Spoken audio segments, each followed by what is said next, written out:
Halo semua, saya Hedi. Kali ini kita akan membahas aplikasi yang menurut saya merupakan salah satu aplikasi yang wajib dimiliki oleh investor saham di Indonesia, yaitu RTI Business. Aplikasi ini menyediakan berbagai ringkasan data maupun rasio-rasio yang penting untuk membantu kita melakukan analisa saham, baik itu secara fundamental maupun teknikal. Meskipun data tersebut saya rasa cukup lengkap, namun bagi saya masih belum cukup, karena ada beberapa data secara historis yang belum terdapat di aplikasi tersebut. Jadi saya hanya menggunakannya untuk membantu menyeleksi saham-saham secara ringkas. Seperti yang pernah saya bahas, bahwa saya pribadi dalam memilih suatu saham tidak menggunakan stock screening, melainkan melihat seluruh daftar emiten yang terdaftar di Bursa Efek Indonesia. Kemudian saya analisa satu persatu dari A sampai Z.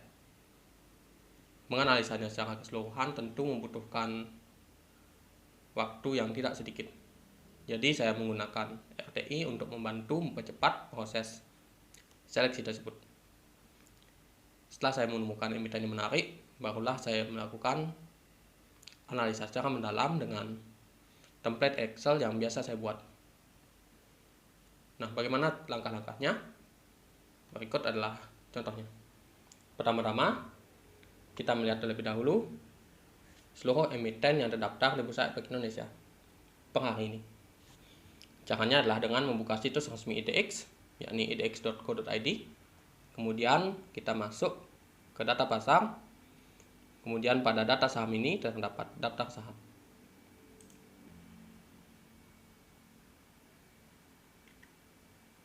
Baik, kita klik show-nya menjadi 100 emiten untuk mempermudah kita.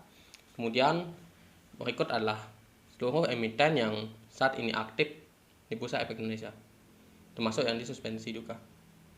Namun mungkin tidak termasuk emiten yang sudah delisting atau sudah terhapus dari Bursa Efek Indonesia.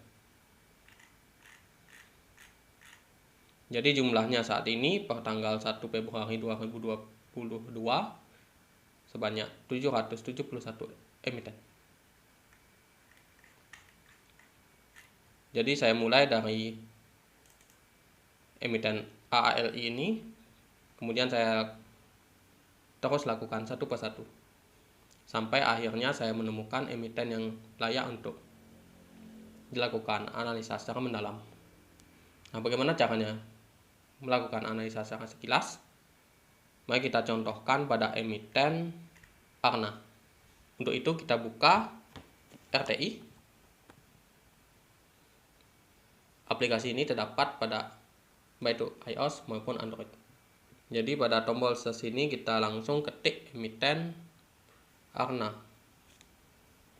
dalam bentuk kodenya. Nah, data di RTI ini sangat banyak, dan saya hanya mengambil 4 diantaranya. Yang pertama yaitu mengecek rasio kepemilikan publiknya, yakni kita bisa lihat di profilnya, kemudian di bagian shareholders composition, yakni komposisi pemegang sahamnya. Kita bisa melihat masyarakat, yaitu kepemilikan publiknya berada di angka 47,59%, yakni sudah di atas batas yang ditetapkan oleh Bursa Efek Indonesia, yaitu 7,5%. Jadi harus di atas itu atau sama dengan 7,5%. Karena di bawah itu emiten tersebut akan terancam disuspensi. Kemudian kita mengecek earning per share-nya atau EPS-nya. Kita bisa melihatnya di key statistik. Kemudian di bagian paling atas yaitu ada earning per share atau EPS. Dari sini kita bisa melihat EPS-nya per triwulan selama 3 tahun terakhir. Saya hanya ingin memastikan bahwa EPS-nya konsisten, tidak banyak merah dan tidak mengalami fluktuasi yang signifikan secara triwulan. Ini penting untuk melihat kewajaran kinerja suatu emiten, agar saya tidak terlalu banyak berekspektasi pada suatu emiten. Misalkan saja pada triwulan pertama pada tahun 2019, emiten ini mengalami peningkatan laba signifikan. Namun ternyata peningkatan laba tersebut hanya terjadi pada 1 triwulan saja. Itu pun diakibatkan oleh perusahaan yang menjual asetnya dan dimasukkan ke dalam pendapatan. Apabila berwarna merah, berarti perusahaan tersebut tengah merugi pada triwulan tersebut. Kemudian kita mengecek dividen yield-nya. Saya memastikan agar dividen yield-nya minimal 3%, agar investasi saya lebih aman terhadap inflasi. Jadi meskipun harga sahamnya turun, tidak masalah. Bahkan saya justru senang karena dividen yield-nya terus mengalami peningkatan. Anda bisa melihatnya di key statistik di bagian valuation, kemudian ada dividen yield. Di sini terlihat 3,53%. Jadi sudah di atas 3%. Dan meskipun inflasi berubah-ubah, namun saya tetap menggunakan angka 3% ini karena sejauh ini saya cukup nyaman menggunakan angka tersebut. Anda bisa menggunakan angka lain, mungkin 2,5% atau bahkan 5%, sesuai dengan preferensi Anda. Kemudian yang terakhir yaitu mengecek histori dividennya. Pastikan dividen yang dibagikan konsisten. Misalkan saja perusahaan ini membagikan 2 kali dividen dalam setahun. Pastikan selama 5 tahun terakhir dividen tersebut konsisten. Seperti pada emiten berikut, kita bisa melihat pada corp action di bagian dividennya. Kita bisa melihat emiten ini rutin membagikan dividen sekali setahun. Dan tampaknya cukup konsisten. Kemudian kita juga bisa melihat di bagian key statistik dan di bagian earning per share-nya ada tulisan DPS dan DPR. DPS berarti dividen per share, yaitu dividen yang dibagikan per lembar saham. Kemudian DPR yaitu dividen pada rasio, yakni berapa persen laba bersih dibagikan kepada pemegang sahamnya dalam bentuk dividen.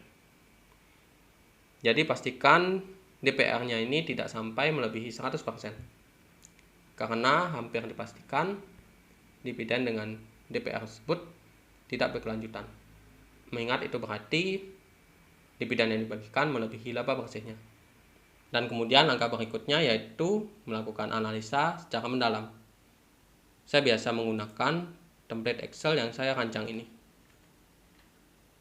Tujuannya adalah untuk melihat secara historis kinerja dari emiten tersebut. Serta saya ingin melihat berapa rasio yang belum terdapat pada RTI ini. Salah satu yang sangat penting bagi saya yaitu rasio liabilitas jangka panjang berbanding dengan ekuitasnya. Pastikan rasio ini di bawah 50%. Karena di atas itu ada kemungkinan perusahaan tersebut kondisi keuangannya kurang sehat dan bahkan terancam insolvensi. Apalagi jika kondisi arus kasnya tidak baik. Nah, menginput data ini tentu butuh waktu. Jadi untuk mengefisienkan waktu, saya hanya menganalisa secara mendalam ketika 4 kriteria RTI tadi sudah terpenuhi. Di sini terdapat beberapa rasio valuasinya, kemudian ada histori penjualan, histori laba bersihnya, agar saya bisa tahu seperti apa kinerja perusahaan ini dari tahun ke tahun. Kemudian ada histori valuasi PBV dan PI rasionya yang berguna untuk melihat di harga saat ini dibandingkan dengan harga masa lalunya, apakah tergolong murah atau mahal. Seperti pada emiten Arna ini, yaitu pada saat ini harga sahamnya sangat tinggi, bahkan sempat menembus harganya di tahun 2014. Namun rasio PBV dan PI rasionya tidak setinggi tahun 2014 atau 2015 tersebut, yang berarti peningkatan harga saham saat ini tergolong wajar. Kemudian ada histori neracanya untuk melihat perkembangan ekuitasnya dari tahun ke tahun, serta ada dividen yield secara historis dan kinerja dividennya secara historis berbanding dengan laba bersihnya.